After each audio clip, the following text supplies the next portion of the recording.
Hello and welcome back to the podcast. And I have got one of my kindred spirits from up north on today. And if you thought I did no nonsense, she does no nonsense to a whole other level. So, Elizabeth, thank you for coming on the podcast. Thank you for having me, Dean. Lovely to see you.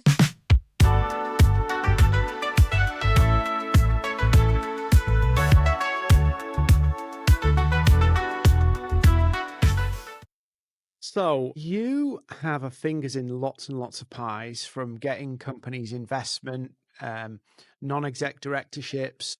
Do you want to just tell us a little bit about your background and how you got to where you are today? Yeah, sure. So I built a technology company that was listed on AIM. I started the business from my bedroom with £1. I had no prior business experience. I got no technology experience, but I was fiercely determined to solve a problem that I'd seen in some major financial services organisations that I'd worked in previously. And I was pretty audacious at that time, age 26. So I decided I'd set up a consultancy to fix the problem. After doing 2 or 3 of these projects, worked out actually it's the same problem in all of them, or the solution is the same. The problems emanate differently, but it's the same problem. So we need a piece of technology to fix this because I'm not very good at doing the same thing over and over again. So I invented a technology product that then went on to create a new technology market space, actually, that's now today worth $3 billion. And that is the back office workforce optimization space. So built this business, listed it on AIM. We traded in 50 countries. I've got 150 people living in 5 of them.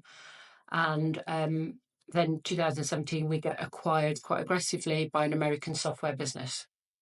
So I then found myself unemployed at 58 and wondering what to do. So I decided, I was invited actually to go help a startup and reminded me of all the problems that I'd gone through and the mistakes that I'd made and the lessons that we learned. You learn your best from the mistakes that you make. So having learned a lot of mistakes, I realised I was actually old enough and wise enough and still got enough energy to help others to go on the path that I'd been on, do it faster, do it better.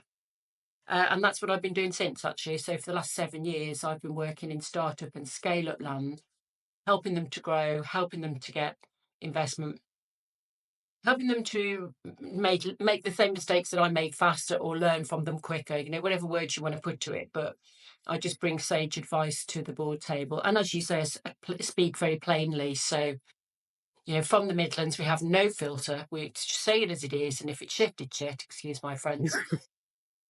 Yeah, but if whatever it is, we're just going to fix it and move on. So no, that's what I do now. So I'm helping companies to grow.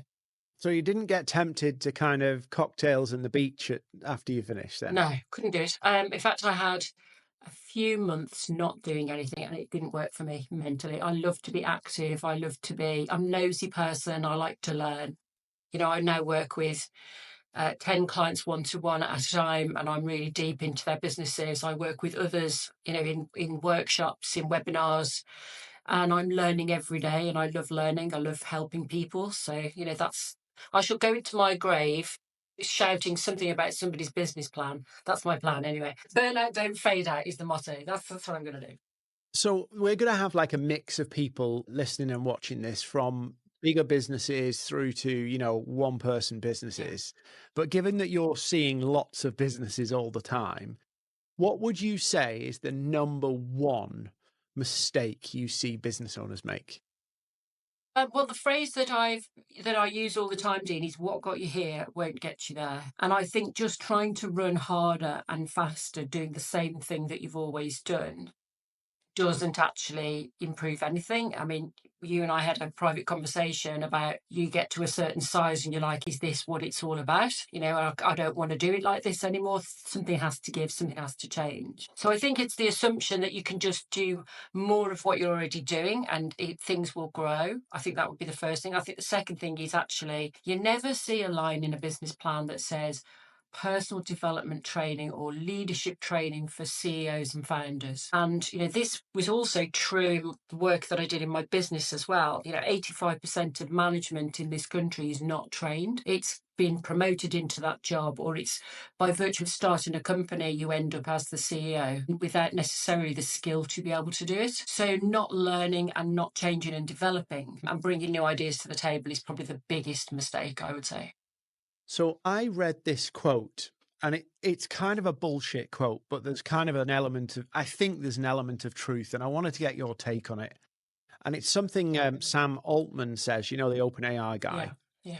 And he says, a surprising amount of the time, you can bend the world to your will. And it sounds like bullshit, but I've met a lot of people who seem to have a lot of grit and determination.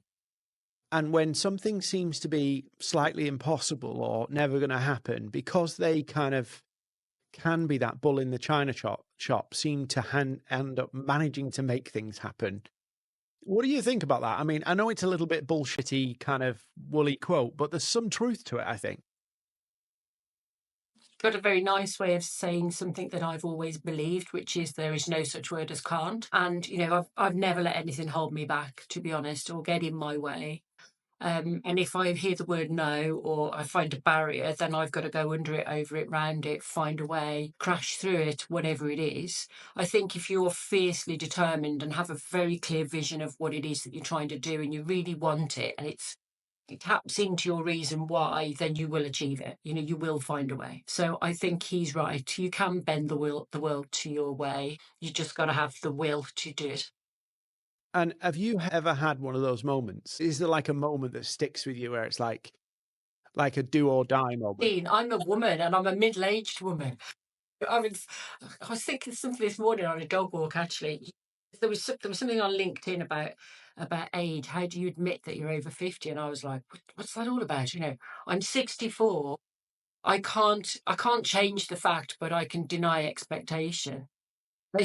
I'm like, I'm maybe 64, but so what? I'm going to do it anyway. So I would say virtually every day there's a challenge that we have to face, but you have to get on and keep going.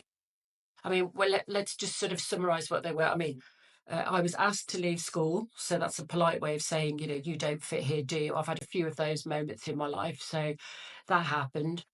Didn't have a particularly good childhood. So you're fiercely determined to find a way. Told by bank manager, no, you can't have a bank account. You're not going to be able to do what you think, young lady. I'm like, yes, I will. So I did. Told by this organisation that won't work. You can't do this. La la la. Every time you hear those words, it's just like, yes, you can. There's always a way. You can always find a way. It does feel like you have to be slightly unreasonable to get anywhere in life.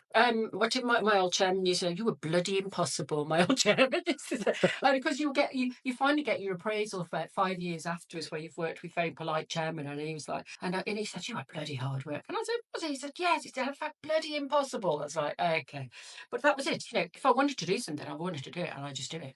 Do you think now that's a trait of people who like start businesses? They have to be slightly in, like I can look back at some of the jobs I've done and I got some really good stuff done, but I did annoy people at the same time. Well, yeah, I think I spend my life annoying at people actually, but I think you have to be fiercely determined. If you have a chink of giving up, your self-conscious finds into that. You've actually just got to blank it all out and just blinkers on, keep going. And I'm at my worst leadership when I'm in a bad situation. One of my team members said that to me actually. He said, there's a couple of times that we nearly went bust in my business. Many squeaky bum moments, I call them, where the cash was really tight even though we were listed. Lehman Brothers collapse, owing us, £250,000, blah, blah, blah, other things that happen. And I'm pitching and I get on and he'd say, do you know what it's like in your slipstream? And I was like, what do you mean? And he said, when you're fiercely determined, he said, it's like being in a snowstorm. It's all coming at us and we don't really know what it is. I had to stop and learn a different leadership style, but that is the determination. I was not going to let that business go down. I was going to keep that business going and surviving come what may. And I guess nothing really trains you for those moments where it is that like No. uncertain moment. I mean, I've never had one on the scale of, where you were in a listed company and all that kind of stuff. But I can remember when the pandemic came and it was like, I'm not sure what I'm supposed to do here, but I have to make decisions. Yeah, yeah, yeah. And just How did you hope it's right. Well, I also believe that there's no such thing as a perfect business plan. And I see, sometimes pages and pages of documents of business plans and, forecasts that go out for 5 years. And I go, well, that's bloody fiction because who knows what's going to happen in the next half an hour, particularly in SME. Bigger businesses are like tankers. They take a while to turn. But small businesses are being buffeted left, right, and centre all the time. So you have to be able to pivot in the moment and make the right decision. And if it's the wrong decision, you've got to pivot again. And that's the only thing you can do. Or you can sit there and go, I've got to wait for everything to be perfect and have all the information and then be able to decide. But perfect never comes. So that's you've just got to go with your gut and trust that it's the right thing. I mean, pandemic was a very unique time for a lot of businesses.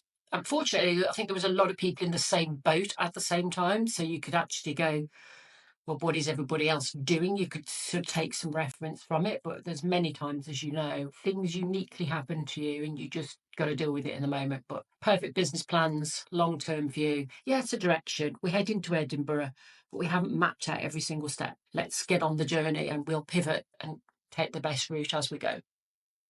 And just on that note, obviously, we'll just talk UK for a minute. Yeah.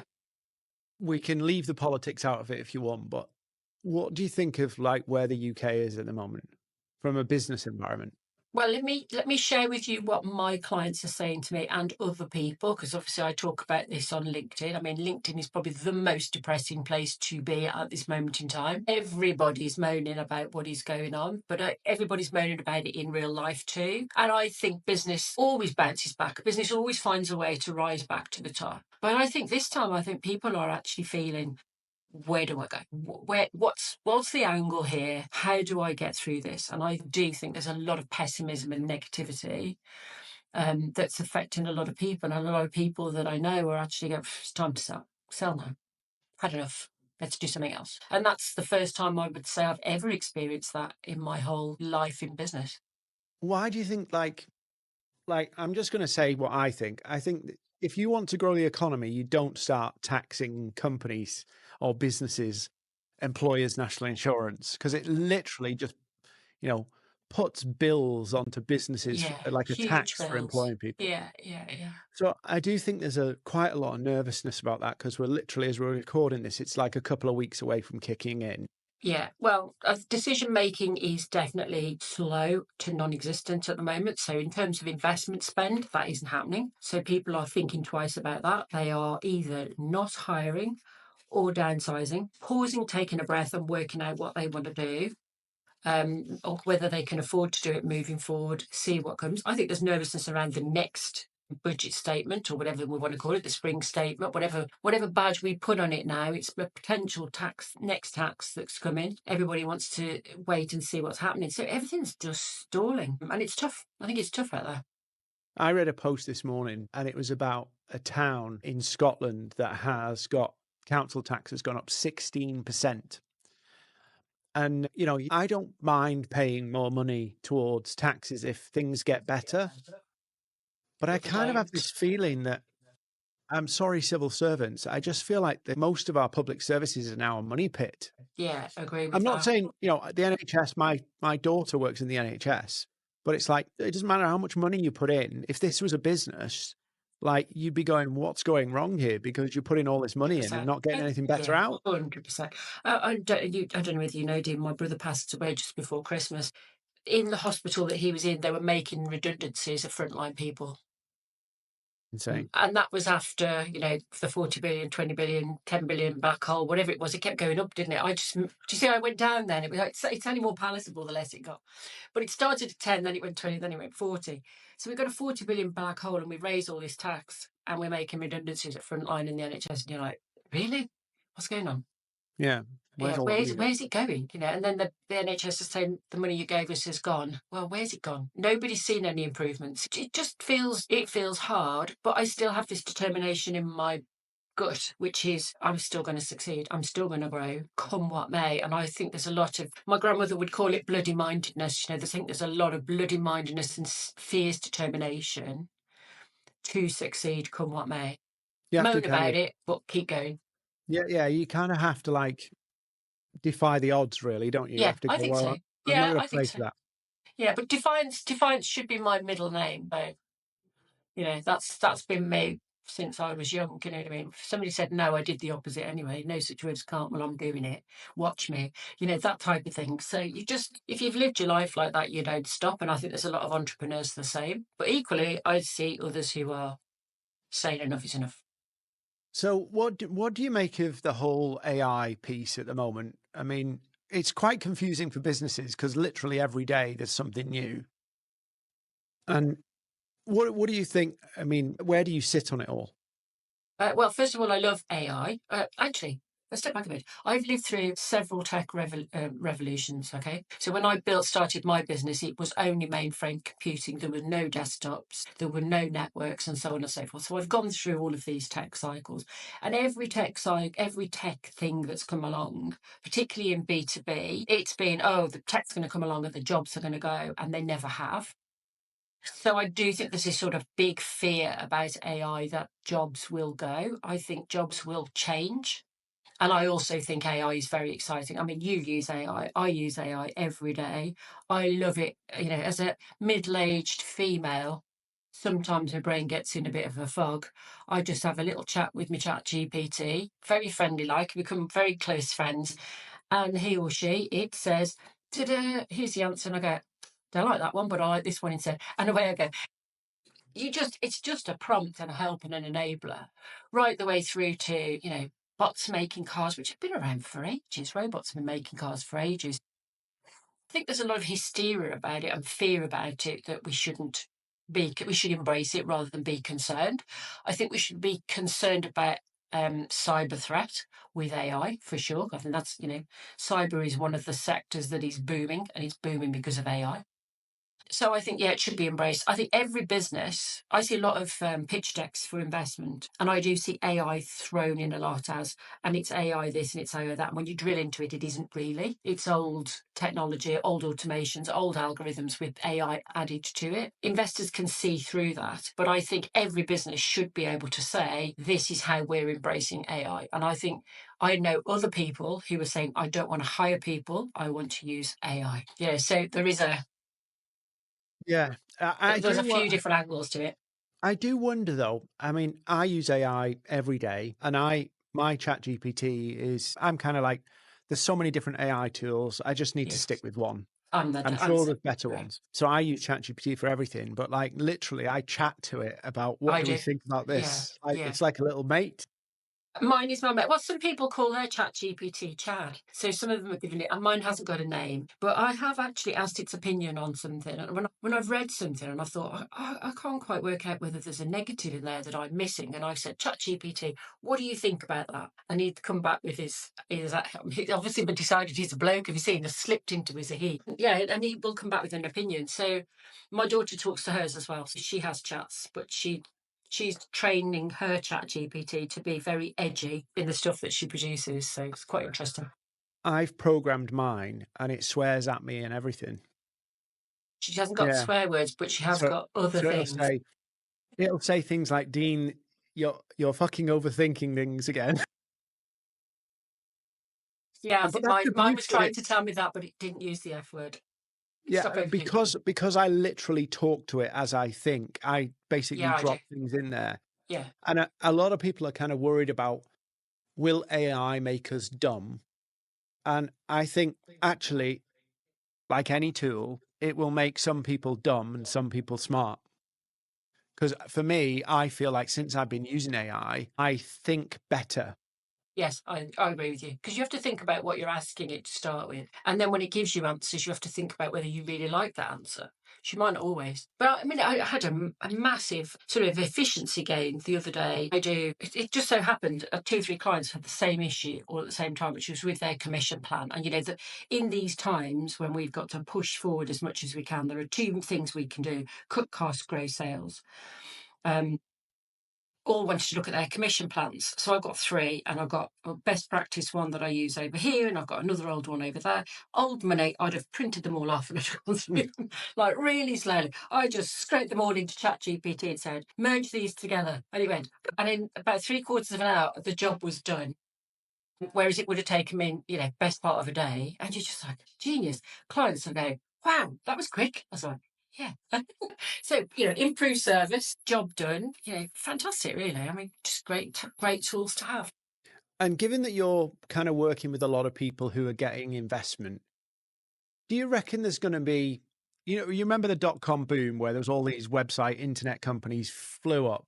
Do you reckon there's going to be that same kind of AI boom and Already bust? is. Already is. Already is. Yeah, it's already. I don't think anybody know. I mean, there's a rule of 10 with most VCs anyway, which is out of 10 companies, one or two will do really well, a few will carry it through, and there'll be some losses. So I still think, despite all of the DD that's done, there's an element of luck around which are the ones that really fly. I mean, obviously, in hindsight, everyone goes, well, I knew that was going to work, but you don't. There's a lot of things that can go wrong. But as far as AI is concerned, it's not just about technology that makes a good technology business. It's actually, there's 8 or 9 different things that need to be in place for a business to scale well. Product is one of them. And so, you might have the best product, but if you can't actually get people to use it or buy it or pay for it, it won't necessarily succeed. So I think there's a lot of luck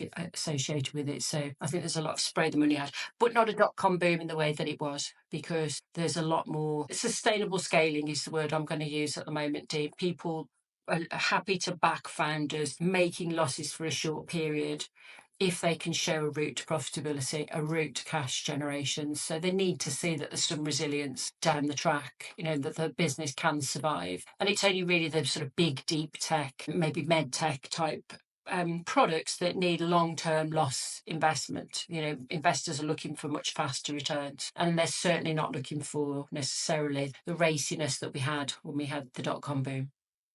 Yeah, because They want that growth, but they want that growth securely. Whereas back then it was, we want the growth at all costs. That's the difference. yeah, and I think it's going to be like if you look at some of the big tech businesses we've got now, you look at them and it's going to be very hard to challenge them Yeah, in that, I read something about, I don't know if it's Apple or Microsoft or Google or one of them, that when a new technology business starts to get traction, they buy it before it can get anywhere because they don't want it challenging their own business model.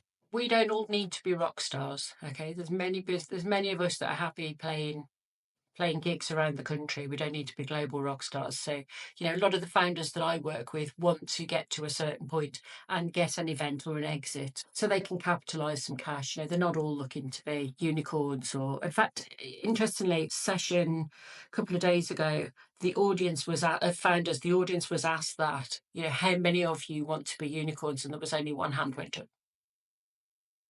The majority don't want to be. So, I mean, we had this conversation before we started recording that I was Yeah. going up and up and up and was getting Yeah. bluntly fucked off with doing it and decided to reinvent the business so that it worked more for what I wanted to do.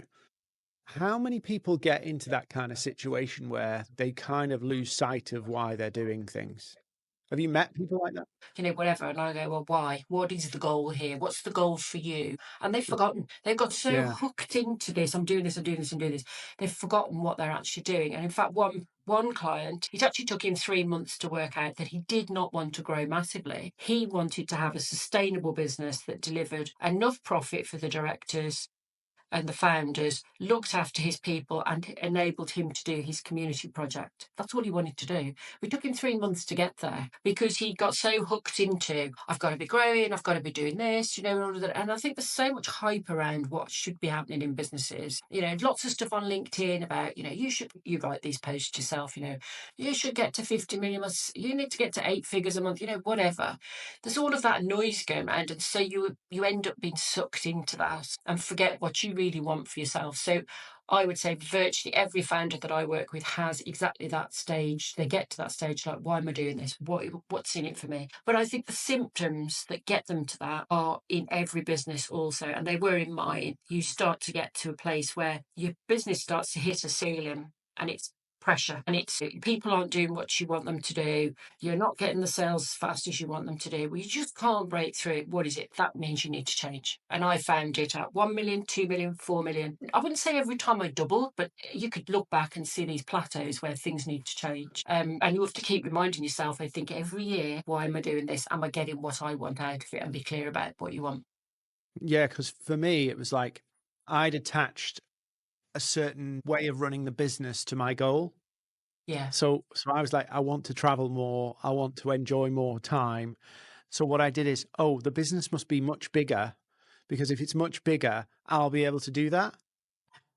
And so then I found myself having less and less and less time doing stuff I didn't like and feeling more and more out of control. And I was like, Not I don't enjoying want to it. do this. Not enjoying it. Yeah, not enjoying it. Interesting. Had a call with a client this morning, and he's like, "Yeah, I really don't want to work with that group of clients anymore. It's just so hard, and this and that and the other." And he's just said, if I just say to them, "These are my rules, and this is how I want to work now. If you don't want to work with me, please leave." He said, "I actually think my business will be better because I'll have more time to concentrate on the ones that I do want to." So you're not on your own in that at all. It's the fear though, isn't it? The biggest Yeah. thing is dealing with that fear of if I stop, if I get off this merry-go-round, Yeah. But I like think everything's what's linked going to to a happen? number. Everything's linked to numbers, isn't it? I had an investor who a turnaround that I was doing, and I wanted to put the price up on the product. I wanted to double it because it wasn't bringing in enough margin. And one way to grow sales is actually look at your pricing, increase your price, get rid of your least profitable clients. And it was, well, don't do that because if you don't manage to convert people and the annual recurring revenue goes down, you fall out of the criteria at which we can actually invest in you. And I was like, okay, so we didn't do it. So we ended up selling this business to a guy who immediately quadrupled the price. And Oh, honestly, that's a and slap he's in the he's face. he's active on LinkedIn, and he tells this story. He quadrupled the price, lost some of the ones at the bottom, but as 3 or 4 times increased the revenue that he was actually getting just by making that move. It was the right thing to do. But it was just, it didn't meet this criteria. And I think that's this whole thing of size. We've got to get to this, got to get to that, got to get to that. It's all about size. And it's not, it's actually about outcome that you're looking for. What is it you want? So you're going to be coming to Growth Titans in Manchester I in am. May. Yeah, Um, and I'm sure people are already getting their appetites wet for what you're going to talk about. I But do you hope want so. to tell Yeah. us a little bit about what you're going to talk about? Yeah, well, I think we talked a little bit about it as we've been chatting today. So, sustainable scaling is my thing. And that sounds, so there are three types of businesses. There are businesses that don't want to grow. Believe it or not, we have 5.5 million private companies in this country. 4.1 million of them are one man operations, they don't employ a single person. And in that group are a good chunk that don't want to grow. We all know them. They're the plumbers who want to keep it below the VAT threshold, and they're this and they're that, and they're solopreneurs and they're lifestyle businesses and they're quite happy. Only 1.4 million actually employ people and want to grow, and less than 1% are medium and large enterprises, which is quite rare. What is it that stops people growing? Scaling is hard. If scaling is hard and it's not easy, whatever words we want to use about it, what is it that stops businesses growing? Apart from the ones that choose not to, some of those end up growing anyway because they're really good. Apart from those, the ones that do struggle with it, and they hit these ceilings and all the rest of it. So, what is it we need to do in order to help those businesses grow? So, sustainable scaling is what I talk about, and I think it's the foundations for growth for every business, whether you want to scale or not. If you want to get investment or exit of a good value, it's imperative, but every business should put in the foundations for sustainable scaling. And we're going to talk about 9 things that actually help you to, 9 drivers that help you grow your business, re energize your business if you've got to a certain level so that you can actually grow to the next level, create something of value for yourself, which is, I think, really important. Shouldn't forget that, but also make it investable or acquirable if that's what you choose to do. So that's what we're going to talk. And that's cool, really, because you think it's a shame. In one sense, you think about those. I know we're focused on the businesses that want to grow, but those 4.4 that are kind of one man bands. What happens to their business when they're done? Do you know what I mean? It's like there's opportunity there. Well, they're never done. I mean, I know of lots of one-man operations that can't go on holiday because if they go on holiday, they lose money. You know, another one got sick, no one to look after it, no one to look after the business, no revenue. You know, those sorts of things. So it's very risky actually to be a one-man operation, and that's why investors won't invest in one-man businesses. They don't like that. Yeah, because if something For happens all to of the those. person, Yeah, it's over. there's no sustainability there. So team is really one. Winning team is obviously one of the drivers. You know, putting in place a winning team, and I think that's where you'd got to when you were frustrated and you got your 60 people. The team that you had got you to where you were. You needed to look again at the team, and that's what you did, and that's what got you through. Yeah. Yeah. No, Brill. I'm looking forward to it in Manchester. Yep. Hopefully, So built to scale, built to last. It's a founder's guide to sustainable scaling. That's what we're going to talk about. well, I'm going to be sitting in on it, definitely. Oh, okay. No, Elizabeth, thanks for coming on. And I know people will love to hear more from you. And you're very prolific in what you share on LinkedIn. So I'm going to get people to go and follow you over there and check Thank you you. out because you got a lot of experience. And I know of times when you've said stuff on LinkedIn, it's like slapped me in the face and made me think. So I love your posts, and you don't pull any punches, which I like. No, not at all. Brill, thank you for coming on. No, thank you for having me, Dean. Look forward to Manchester.